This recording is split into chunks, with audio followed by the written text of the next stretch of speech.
Merci d'être avec nous sur Al24 News au sommaire de l'actualité de ce vendredi 22 mars. 168e jour de l'agression de l'entité sioniste contre la bande de Gaza. Les bombardements continuent. Le siège de l'hôpital Al-Shifa aussi. De nombreux patients meurent privés d'oxygène.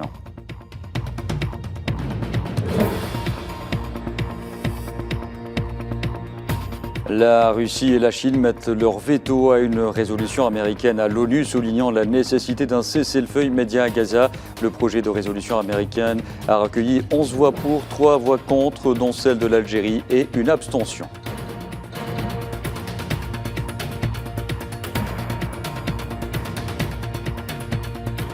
Les abus commis contre les Palestiniens par des soldats franco-israéliens font réagir. Le Quai d'Orsay soulignant se pencher sérieusement sur la question.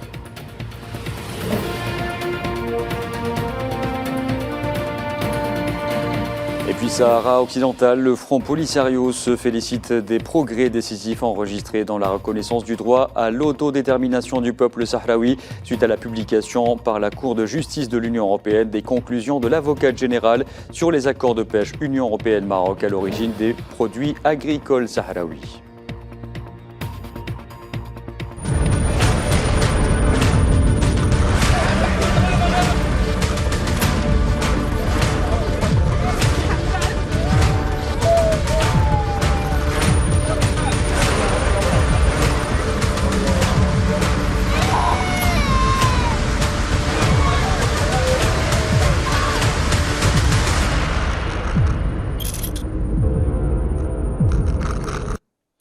Bonsoir à tous. Et alors que la barre des 32 000 martyrs est franchie dans la bande de Gaza, au 168e jour de l'agression de l'entité sioniste, des dizaines de Palestiniens, principalement des enfants et des femmes, ont été tués et blessés lors de nouveaux bombardements ce vendredi. 10 Palestiniens sont tombés en martyrs au nord-ouest de la ville de Gaza et 3 dans la zone d'El Zana, à l'est de Khan Younes, au sud de l'enclave palestinienne. L'aviation sioniste a également bombardé des zones dans la ville de Deir el-Balah et lancé des raids sur le camp de Nusayrat au centre de la bande de Gaza, ainsi que sur Jabalia et Beit Lahia au nord de l'enclave palestinienne. Et je vous disais en titre, le plus grand hôpital de la bande de Gaza, Al-Shifa, où des milliers de Palestiniens ont trouvé refuge, est toujours assiégé par les forces de l'occupation sioniste. Au moins 13 patients sont tombés en martyrs après avoir été privés d'oxygène. Plus au sud, les bombardements continuent sur la ville de Rafah. 8 personnes sont tombées en martyrs dans de nouvelles agressions. Neila et Hamouda. Rien ne va plus à Gaza. L'occupation sioniste continue d'assiéger l'hôpital Shifa pour le 5e jour consécutif, déployant des dizaines de chars et de véhicules à ses alentours. Des bâtiments résidentiels à proximité du complexe médical ont été réduits en ruines. Selon le bureau des médias gouvernementaux, dans la bande de Gaza, pas moins de 13 patients à Shifa ont été délibérément tués après les avoir laissés sans traitement ni soins. Face à cette situation, certaines familles des malades et des blessés du complexe Shifa demandent leur transfert vers d'autres hôpitaux. Le nord-ouest de la ville de Gaza a été aussi dans le collimateur de l'entité sioniste, où 10 Palestiniens sont tombés en martyrs suite au bombardement d'une maison par l'aviation. Le sud de Gaza n'a pas été épargné. 8 Palestiniens, dont 3 enfants et 3 femmes, sont tombés en martyrs dans une énième agression sioniste contre la ville de Rafah. La maison a été frappée pendant que les gens dormaient. Parmi eux se trouvaient des enfants et des personnes innocentes, non affiliées à des factions. Il s'agissait de civils innocents, dont des enfants. Ils ont été mis en pièces. L'entité sioniste commet les atrocités les plus criardes à l'encontre du peuple palestinien. Elle a utilisé un autre type d'humiliation, comme nous l'avons déjà vu. À l'aube, l'occupation a pris d'assaut toutes les maisons du quartier El-Katiba, à l'ouest de la ville de Gaza.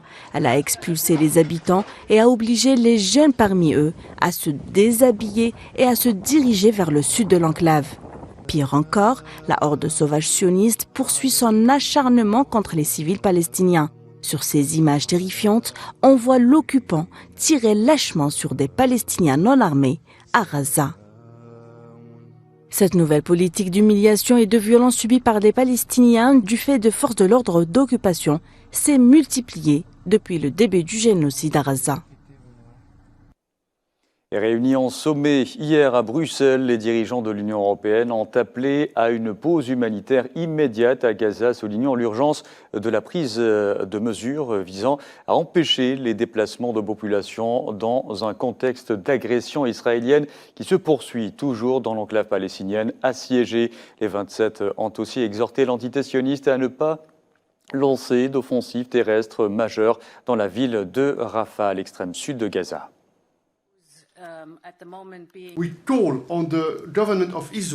Nous appelons le gouvernement d'Israël à ne pas lancer d'opération terrestre à Rafah, car nous ne pouvons imaginer les conséquences d'une telle opération. Par ailleurs, les dirigeants de l'Union européenne ont appelé à une action humanitaire immédiate à Gaza et réitéré le soutien de l'Union européenne à une solution à deux États, tout en condamnant notamment les colonies israéliennes illégales et plaidant pour la reprise du processus politique.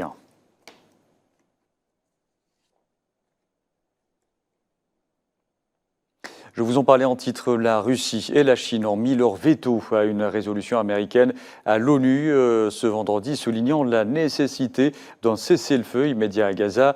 Le projet de résolution américaine qui insiste sur la nécessité d'un cessez-le-feu immédiat et durable en lien avec la libération des détenus a recueilli 11 voix pour, 3 voix contre, celle de la Russie, de la Chine et de l'Algérie, et une abstention, celle de la Guyane, celle du Guyana plutôt, Iman Merad. Le Conseil de sécurité des Nations Unies a rejeté ce vendredi 22 mars le texte porté par les États-Unis, principal allié de l'entité sioniste. Un texte qui souligne la nécessité d'un cessez-le-feu immédiat et durable à Gaza pour protéger les civils de tous les côtés, mais sans expressément y appeler. C'est vraisemblablement un nouvel échec pour le Conseil de sécurité, une fois de plus paralysé par le bras de fer diplomatique entre les grandes puissances. En outre, la résolution soulignait la nécessité d'un cessez-le-feu immédiat et durable pour protéger les civils de tous les côtés, permettre la fourniture de l'aide humanitaire essentielle et, dans cette optique, soutient sans équivoque les efforts diplomatiques internationaux pour parvenir à un tel cessez-le-feu en lien avec la libération des otages encore détenus. 11 pays, dont les États-Unis, la France et la Grande-Bretagne, ont voté en faveur du texte. 3 nations, Chine, Russie et Algérie, seuls pays arabes au Conseil, ont mis leur veto. Le Guyana s'est abstenu.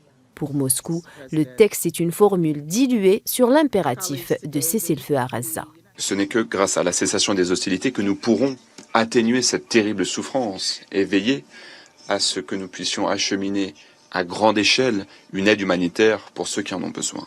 Voilà pourquoi, le mois dernier, nous avons présenté un projet de résolution qui a suscité un fort soutien parmi les membres du Conseil de sécurité. Hélas, ce projet de résolution a fait l'objet d'un veto. Nous sommes convaincus du fait que l'adoption de ce texte aurait pu sauver des centaines de vies innocentes.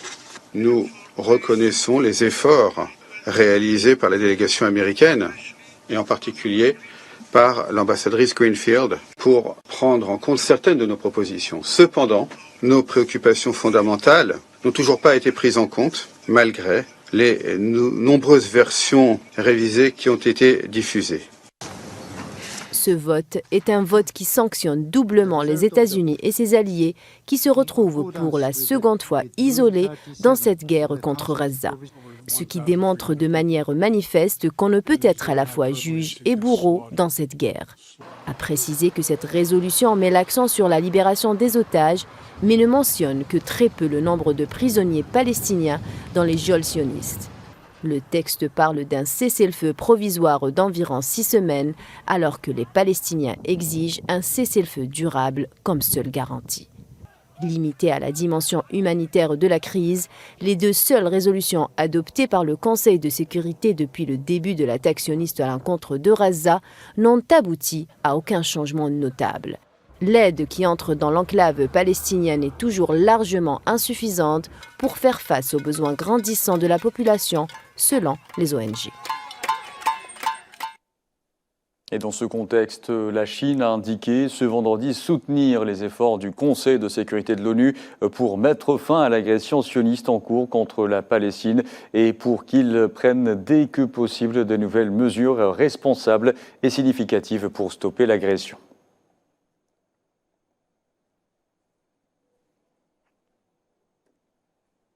Et l'entité sioniste multiplie les agressions dans la région, notamment en Syrie. Hier, le représentant permanent de l'Algérie auprès des Nations Unies, Ammar Benjama, a souligné au nom des membres du groupe A3+, l'importance de parvenir à une solution politique véritable et crédible pour résoudre la crise en Syrie. Il intervenait lors d'une réunion du Conseil de sécurité consacrée à la solution à situation humanitaire et politique en Syrie.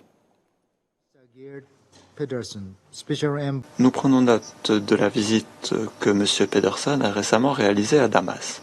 Nous prenons également note des efforts qu'il ne cesse de déployer afin de revitaliser le processus politique et convoquer à nouveau la Commission constitutionnelle. Nous exhortons les parties à sortir de l'impasse actuelle s'agissant de l'organisation de la 9e séance de la Commission constitutionnelle.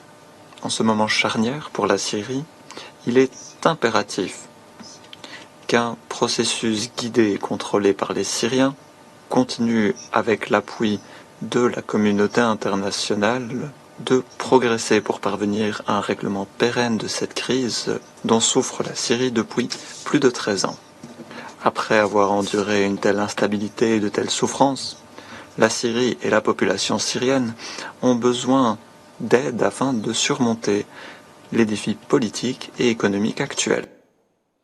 Pour sa part, et lors de cette même réunion, la Chine a de nouveau critiqué les agressions répétées de l'armée sioniste contre les territoires syriens, soulignant qu'elles constituaient une grave violation de la souveraineté, de l'unité et de l'intégrité territoriale en Syrie.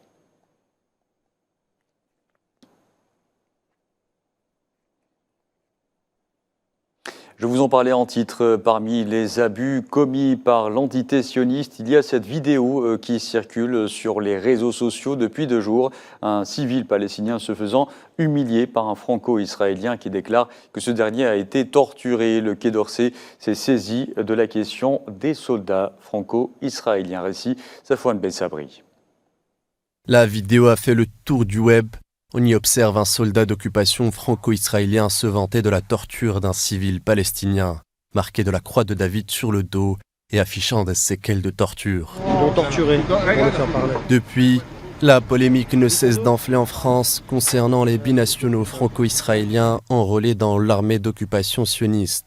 Se pose alors la question de l'impunité des binationaux, alors qu'il est avéré que plusieurs crimes de guerre ont été commis par ces derniers. Famine, obstruction de l'accès à l'aide humanitaire, assassinat de civils parmi tant d'autres. Alors que le régime sioniste est connu pour être peu regardant sur les crimes de guerre de ses soldats, en France, la pilule ne passe pas auprès de l'opinion publique. Le porte-parole du ministère des Affaires étrangères a été interpellé sur la vidéo en question, qualifiée de choquante et abjecte. Cette vidéo est choquante et abjecte et concernant d'éventuelles suites judiciaires, c'est ce que je mentionnais dans mon propos liminaire, c'est la justice française qui est compétente pour connaître des crimes commis par des ressortissants français à l'étranger. En France, plusieurs élus de gauche ont demandé à ce que soit levée la convention franco-israélienne permettant aux Français de rejoindre les rangs de l'armée sioniste. Pour information, les Français représentent le 2e contingent de nationalité étrangère le plus représenté au sein de l'armée d'occupation israélienne, fort de plus de 4000 soldats. Par ailleurs, la Finlande a annoncé ce vendredi qu'elle allait reprendre son financement de l'Agence de l'ONU pour les réfugiés palestiniens, l'UNRWA, près de 2 mois après l'avoir suspendu. À l'instar d'une quinzaine de pays, quelques 10% des fonds finlandais seront alloués à la gestion des risques. Chaque année, le pays nordique verse 5 millions d'euros à cette agence.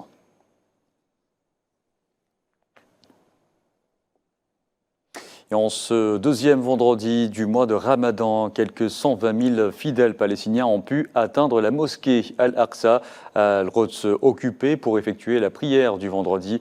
Et ce, malgré les nombreuses restrictions imposées par les forces de l'occupation israélienne à la ville sainte et ses environs.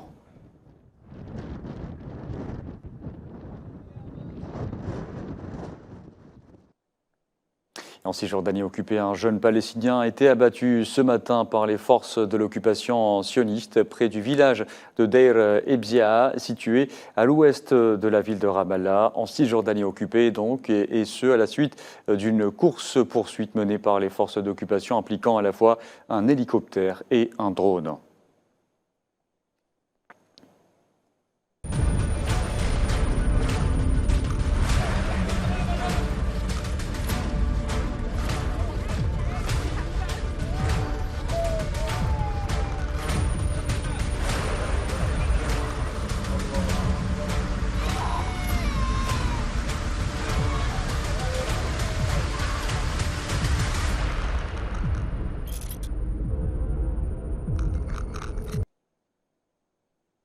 Allez, parlons à présent d'économie. En Algérie, l'intérêt de poursuivre le travail de digitalisation de l'ensemble des processus administratifs dans le but de donner une plus grande efficience à l'économie nationale a été souligné hier soir à Alger par plusieurs acteurs économiques nationaux. C'était lors d'une rencontre co-organisée par la Bourse d'Alger et l'enseignant universitaire Nazim Sini. L'objectif, c'était vraiment de sensibiliser ces acteurs-là à ce qui les attend cette année, surtout leur permettre de réfléchir à une stratégie de riposte, mais aussi offensive pour aller sur des marchés internationaux en étant conquérants, en étant aussi conscients de cette pression concurrentielle qui pèse sur eux. Et donc, c'est pour moi une formidable aubaine et opportunité de réunir les acteurs qui font l'économie du pays. Donc, nous avons 300 chefs d'entreprise, PDG et directeurs généraux qui sont en train de débattre autour des questions cruciales de l'essor économique de l'Algérie. Et dans le reste de l'actualité également, le Sahara occidental et le Front Polisario obtiennent gain de cause dans le dossier du partenariat entre le Maroc et l'Union européenne sur la pêche durable. Je vous le disais en titre, les manœuvres de Rabat et du Conseil européen n'ont pas donné devant la Cour de justice européenne et qui conforte ainsi le verdict émis précédemment par le tribunal de l'Union européenne. Dans cette affaire, les détails avec Kherdin Batache. Inévitabile factum, traduction, ce qui devait arriver arriva. L'accord de partenariat dans le domaine de la pêche durable entre le Maroc et l'Union européenne serait caduc et devrait être annulé. Ce sont là les conclusions de l'avocate générale de la Cour de justice de l'Union européenne. Tamara Kapeta estimait jeudi que la Cour devrait annuler l'accord de partenariat dans le domaine de la pêche durable et que les melons et les tomates issus du territoire du Sahara occidental ne doivent pas indiquer sur leur étiquetage le Maroc comme pays d'origine. En ne considérant pas le territoire du Sahara occidental et les eaux adjacentes à celui-ci comme étant séparés et distincts de celui du Maroc, le Conseil n'a pas respecté le droit à l'autodétermination du peuple du Sahara occidental. Encore une bataille judiciaire et pas des moindres remportée par le Sahara occidental dans sa lutte pour l'autodétermination et la défense des richesses naturelles de son peuple.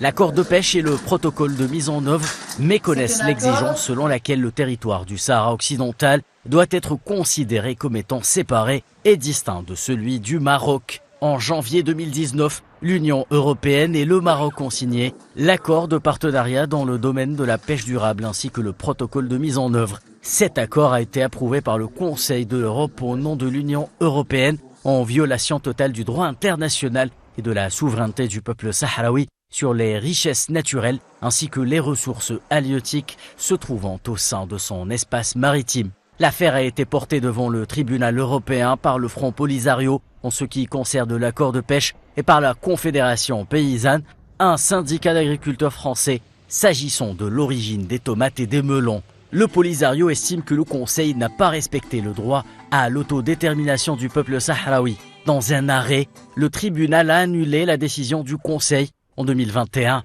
la Commission européenne et le Conseil de l'Europe ont chacun formé un pourvoi devant la Cour. Dans ses conclusions, l'avocate générale propose à la Cour de rejeter ces pourvois et de confirmer l'arrêt du tribunal annulant la décision du Conseil. Dans la foulée de la publication par la CJUE de ces conclusions, le Front Polisario s'est félicité des progrès décisifs enregistrés dans la reconnaissance du droit à l'autodétermination du peuple sahraoui. Au moins 23 soldats nigériens ont été tués et 17 autres blessés dans une attaque terroriste dans la région de Tillabéri, à l'ouest du Niger, selon un bilan provisoire officiel. Le ministère de la Défense a annoncé un deuil de 3 jours à compter de ce vendredi à l'issue de ces attaques.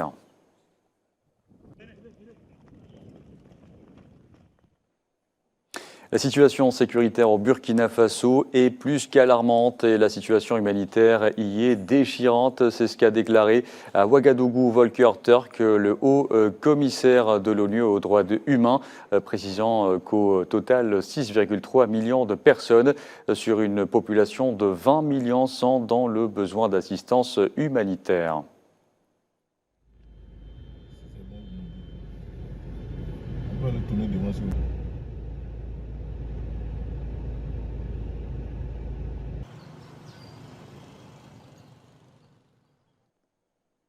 Réunis à Bruxelles, les dirigeants de l'Union européenne se sont dit déterminés à agir très rapidement sur un projet visant à utiliser les bénéfices des avoirs gelés de la Banque centrale russe pour armer l'Ukraine. Décision annoncée par le président du Conseil européen, Charles Michel. Le point avec Sohila Kilal.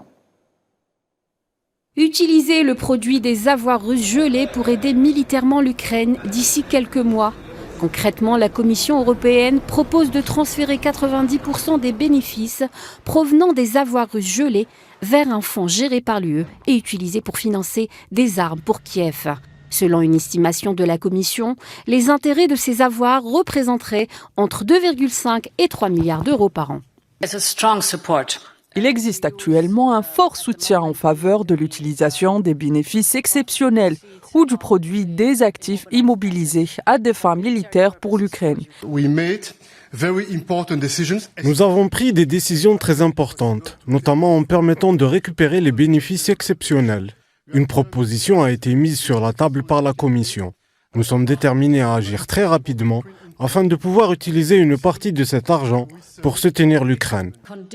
Les déclarations des dirigeants européens reflètent l'inquiétude de l'UE face à ce qui se passe en Ukraine. Face aux Russes, les soldats ukrainiens sont en perte de vitesse, épuisés par 2 ans de conflit et un manque de munitions et d'armement. Les Européens cherchent donc les moyens de renforcer l'arsenal ukrainien au moment où une aide américaine de plus de 60 milliards de dollars est toujours bloquée au Congrès à Washington. Nous continuons très clairement à soutenir l'Ukraine, comme nous nous y sommes engagés.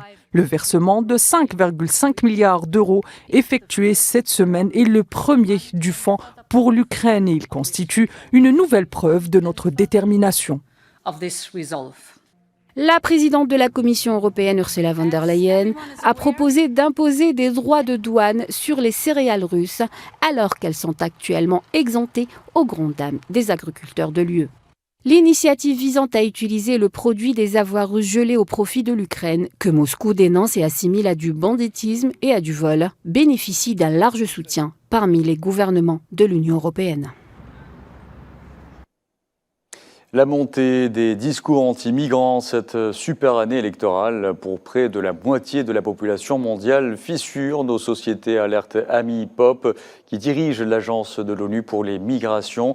L'américaine devenue l'an dernier la première femme à diriger l'Organisation internationale pour les migrants, ou plutôt les migrations, a déploré la multiplication des propos anti-migrants qui animent les campagnes électorales à travers le monde.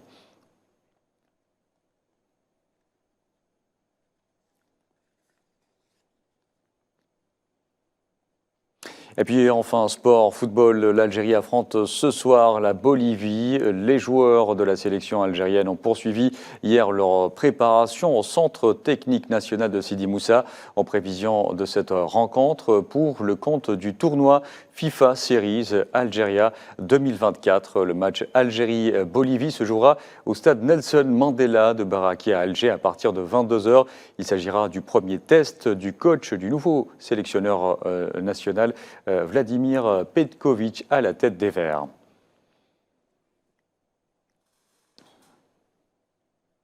Voilà, et c'était la dernière information de ce journal. Merci à vous de l'avoir suivi. Vous pouvez revoir ce programme sur le site d'Al24 News ou à travers nos différentes plateformes en scannant le QR code qui s'affiche en bas de votre écran. Excellente soirée à tous.